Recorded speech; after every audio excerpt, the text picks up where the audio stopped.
Check, check, 1, 2. Final audio check, 1, 2, 3. CBS pool, check, 1, 2. Audio check, 1, 2, 3, 4. CBS audio check, 1, 2. Good check.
Szanowni Państwo, prezydent Stanów Zjednoczonych Joe Biden. Ladies and gentlemen, the President of the United States, Joe Biden.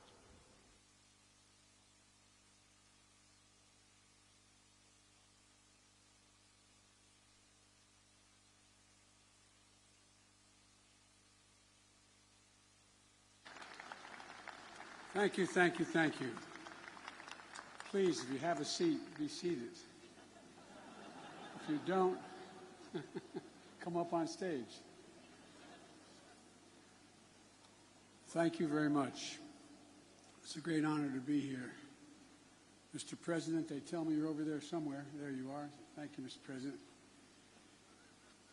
Be not afraid. These were the first words at the first public address of the first Polish Pope after his election in October 1978. They were the words that would come to define Pope John Paul II. Words that would change the world. John Paul brought the message here to Warsaw in his first trip back home as Pope in June of 1979.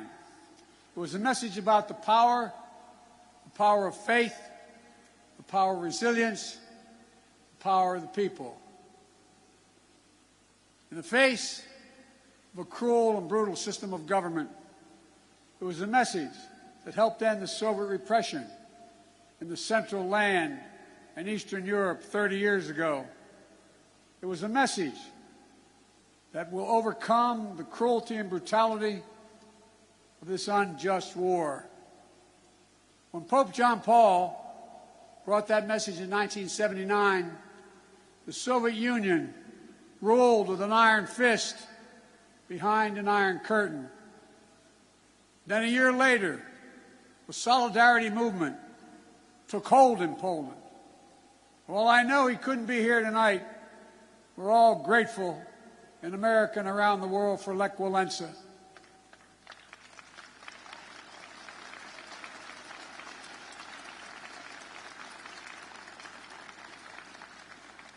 Reminds me of that phrase of philosopher Kierkegaard. Faith sees best in the dark. And they were dark moments. 10 years later, the Soviet Union collapsed, and Poland and Central and Eastern Europe would soon be free. Nothing about that battle for freedom was simple or easy. It was a long, painful slog, fought over not days and months, but years and decades. But we emerged anew in the great battle for freedom, a battle between democracy and autocracy, between liberty and repression, between a rules-based order and one governed by brute force. In this battle, we need to be clear-eyed. This battle will not be won in days or months either. We need to steel ourselves for the long fight ahead. Mr. President, Mr. Prime Minister, Mr. Mayor, members of the Parliament, distinguished guests, and the people of Poland, and I suspect some people of Ukraine that are here. We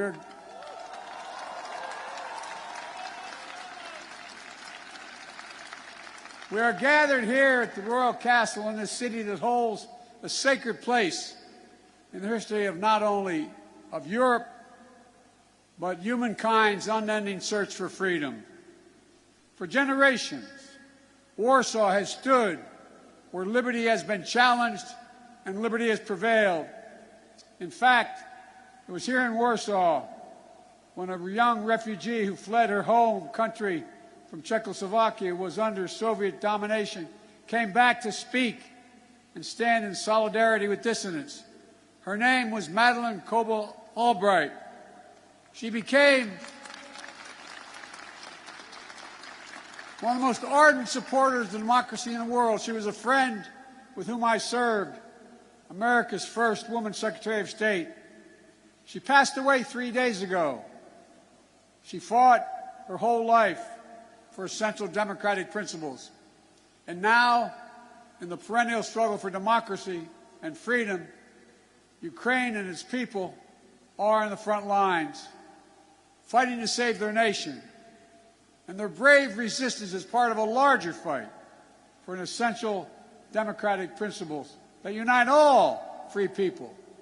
The rule of law, fair and free elections, the freedom to speak, to write, and to assemble, the freedom to worship as one chooses, freedom of the press. These principles are essential in a free society. But they have always been under siege. They've always been embattled. Every generation has had to defeat democracy's moral foes. That's the way of the world. For the world is imperfect, as we know, where the appetites and ambitions of a few forever seek to dominate the lives and liberty of many.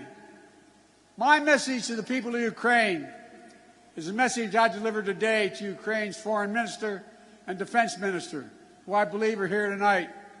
We stand with you. Period.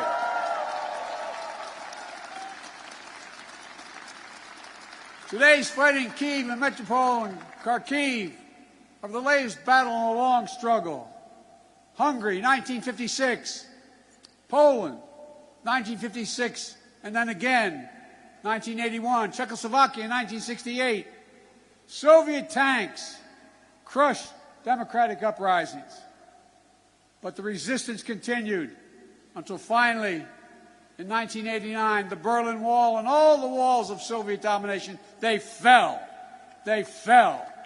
And the people prevailed. But the battle for democracy could not conclude and did not conclude with the end of the Cold War. Over the last 30 years, the forces of autocracy have revived all across the globe. Its hallmarks are familiar ones: contempt for the rule of law, contempt for democratic freedom, contempt for the truth itself. Today, Russia has strangled democracy, has sought to do so elsewhere, not only in its homeland. Under false claims of ethnic solidarity, it has invalidated neighboring nations. Putin has the gall to say he's denazifying Ukraine. It's a lie. It's just cynical. He knows that. And it's also obscene. President Zelensky was democratically elected. He's Jewish. His father's family was wiped out in the Nazi Holocaust. And Putin has the audacity, like all our autocrats before him, to believe that might will make right. My own country, a former president named Abraham Lincoln, voiced the opposing spirit to save our union in the midst of a civil war. He said, "Let us have faith that right makes might." Right makes might. Today, let us have that faith again. Let us resolve to put the strength of democracies into action to thwart the designs of autocracy. Let us remember that the test of this moment is the test of all time. The Kremlin wants to portray NATO enlargement as an imperial project aimed at destabilizing Russia. Nothing is further from the truth. NATO is a defensive alliance. It has never sought the demise of Russia. In the lead up to the current crisis, the United States and NATO worked for months to engage Russia to avert war. I met with them in person, talked to them many times on the phone. Time and again, we offered real diplomacy and concrete proposals to strengthen European security, enhance transparency, build confidence on all sides.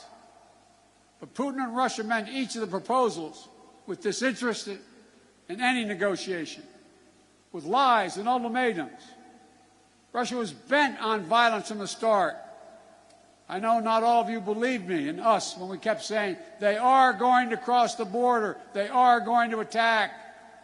Repeatedly, he asserted we had no interest in war, guaranteed he would not move.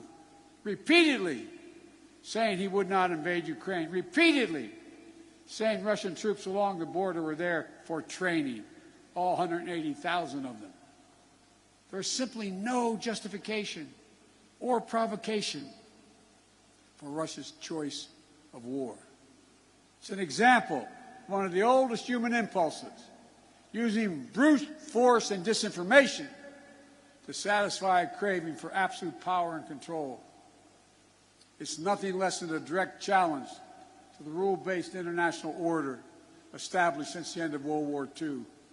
And it threatens to return to decades of war that ravaged Europe before the international rule-based order was put in place.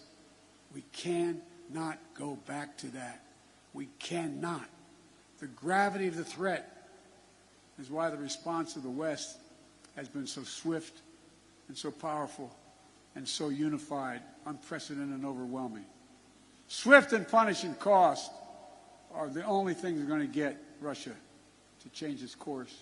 Within days of his invasion, the West has moved jointly with sanctions to damage Russia's economy. Russia's central bank is now blocked from global financial system, denying Kremlin's access to the war fund that's stashed around the globe. We've aimed at the heart of Russia's economy by stopping the imports of Russian energy to the United States. To date, the United States has sanctioned 140 Russian oligarchs and their family members, seizing their ill-begotten gains, their yachts, their luxury apartments, their mansions. We've sanctioned more than 400 Russian government officials, including key architects of this war. These officials and oligarchs have reaped enormous benefit from the corruption connected to the Kremlin. And now they have to share in the pain. The private sector is acting as well. Over 400 private multinational companies have pulled out of doing business in Russia, left Russia completely, from oil companies to McDonald's. As a result of these unprecedented sanctions, the ruble almost is immediately reduced to rubble. The Russian economy, that's true, by the way, takes about 200 rubles to equal $1. The economy is on track to be cut in half in the coming years. It was ranked, Russia's economy was ranked the 11th biggest economy in the world before this invasion. It will soon not even rank among the top 20 in the world. Taken together, these economic sanctions are a new kind of economic statecraft with the power to inflict damage that rivals military might. These international sanctions are sapping Russian strength, its ability to replenish its military, and its ability to project power. And it is Putin, it is Vladimir Putin who is to blame, period. At the same time, alongside these economic sanctions, the Western world has come together to provide for the people of Ukraine with incredible levels of military, economic, humanitarian assistance. In the years before the invasion, we, America, had sent over $650 million before they crossed the border in weapons to Ukraine, including anti-air and anti-armor equipment. Since the invasion, America has committed another $1.35 billion in weapons and ammunition. And thanks to the courage and bravery of the Ukrainian people, the equipment we've sent and our colleagues have sent have been used to devastating effect to defend Ukrainian land and airspace. Our allies and partners have stepped up as well. But as I've made clear, American forces are in Europe, not in Europe, to engage in conflict with Russian forces. American forces are here to defend NATO allies.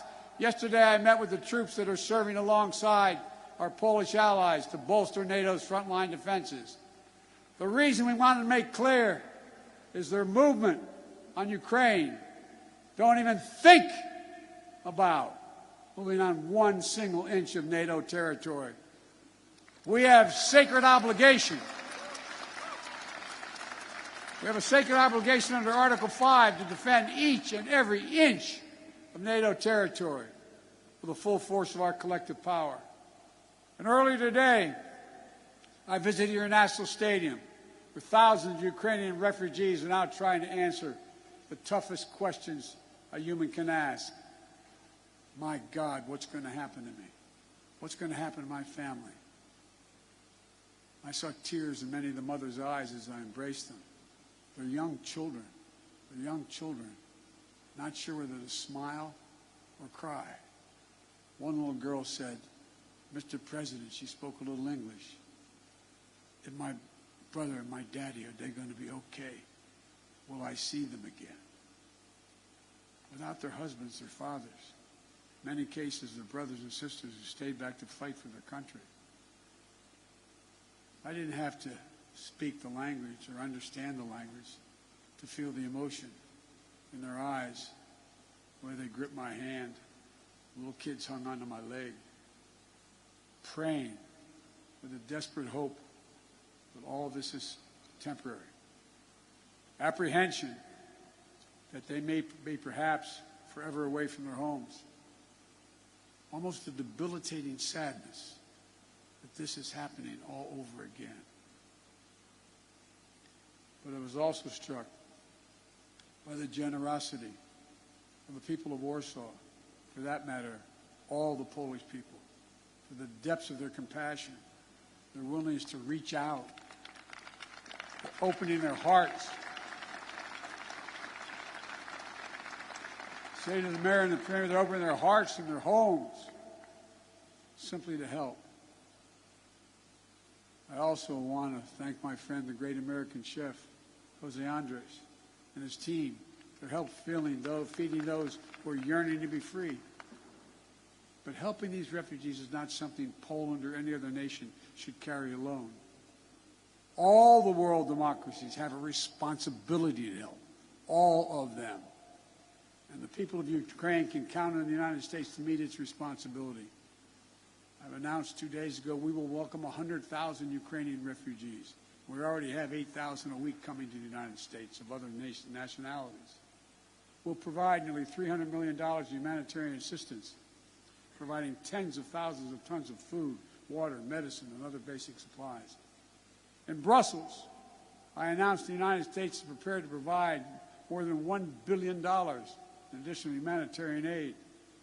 The World Food Program told us that despite significant obstacles, at least some relief is getting to major cities in Ukraine, but not Metropole. No, excuse me, not Mariupol, because Russian forces are blocking relief supplies. But we'll not cease our efforts to get humanitarian relief wherever it is needed in Ukraine and for the people who've made it out of Ukraine. Notwithstanding the brutality of Vladimir Putin, let there be no doubt that this war has already been a strategic failure for Russia already.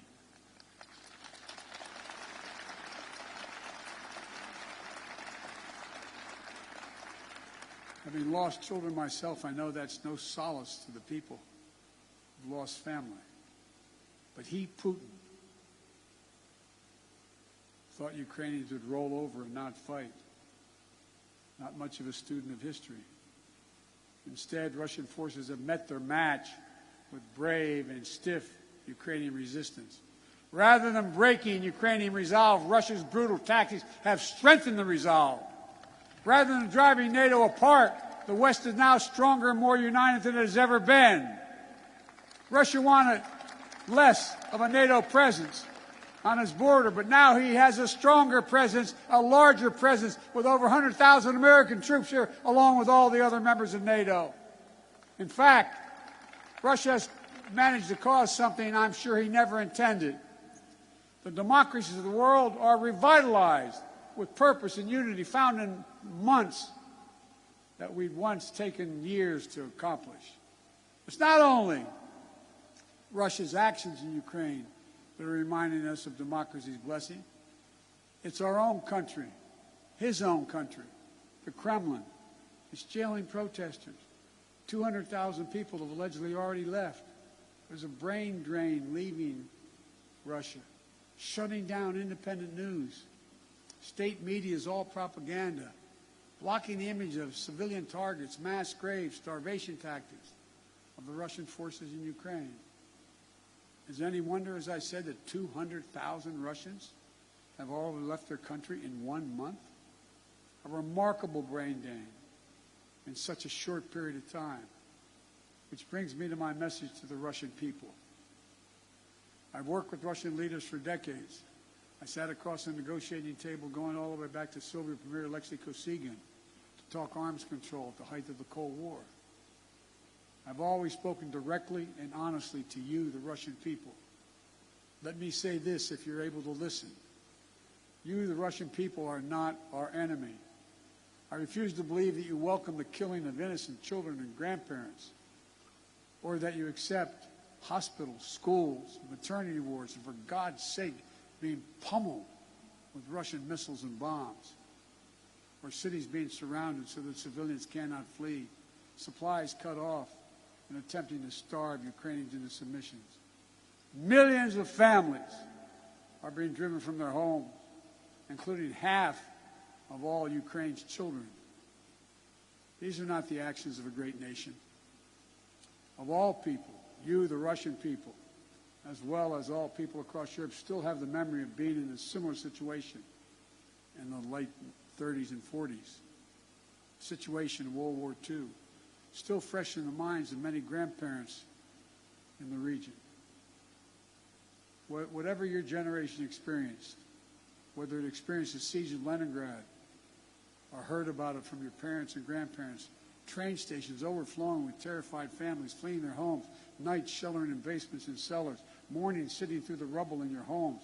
These are not memories of the past, not anymore, because it's exactly what the Russian army is doing in Ukraine right now.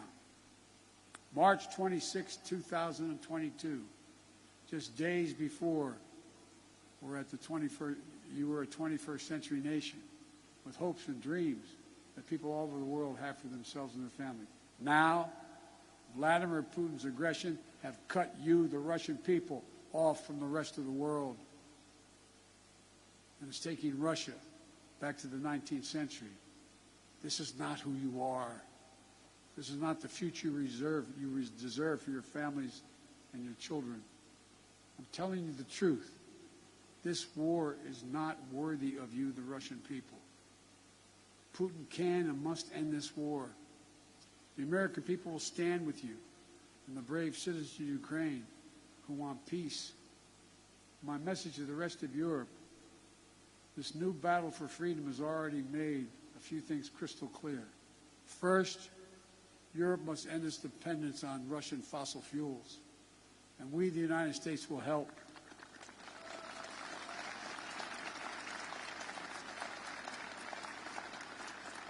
That's why just yesterday in Brussels, I announced a plan with the President of the European Commission to get Europe through the immediate energy crisis.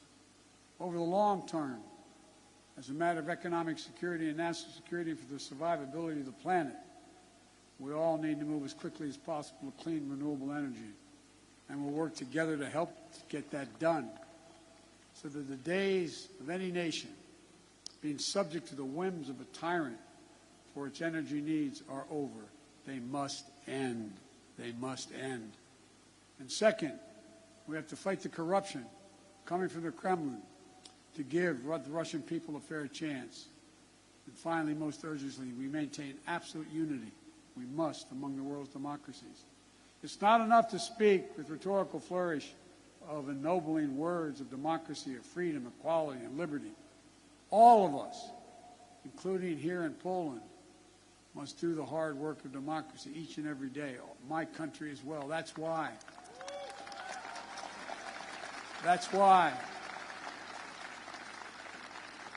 I came to Europe again this week with a clear and determined message for NATO, for the G7, for the European Union, for all freedom-loving nations. We must commit now to be in this fight for the long haul. We must remain unified today and tomorrow and the day after, and for the years and decades to come. It will not be easy.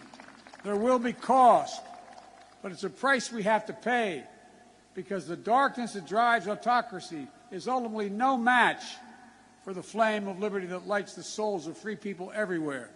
Time and again, History shows that. It's from the darkest moments that the greatest progress follows.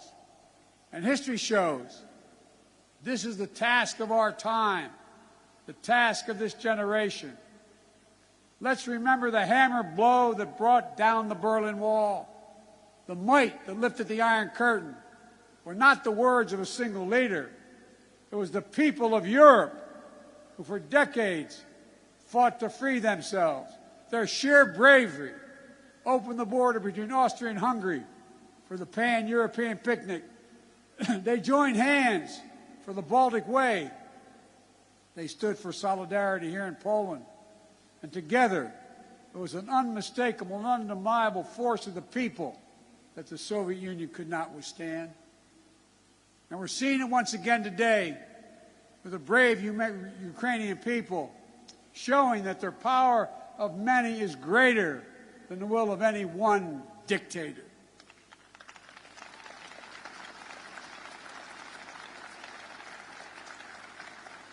So in this hour, let the words of Pope John Paul burn as brightly today.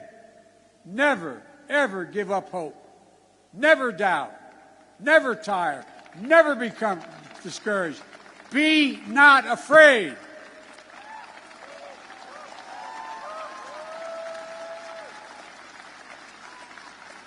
A dictator bent on rebuilding an empire will never erase a people's love for liberty. Brutality will never grind down their will to be free. Ukraine will never be a victory for Russia, for free people refused to live in a world of hopelessness and darkness. We will have a different future, a brighter future, rooted in democracy and principles, hope and light, of decency and dignity, of freedom and possibilities.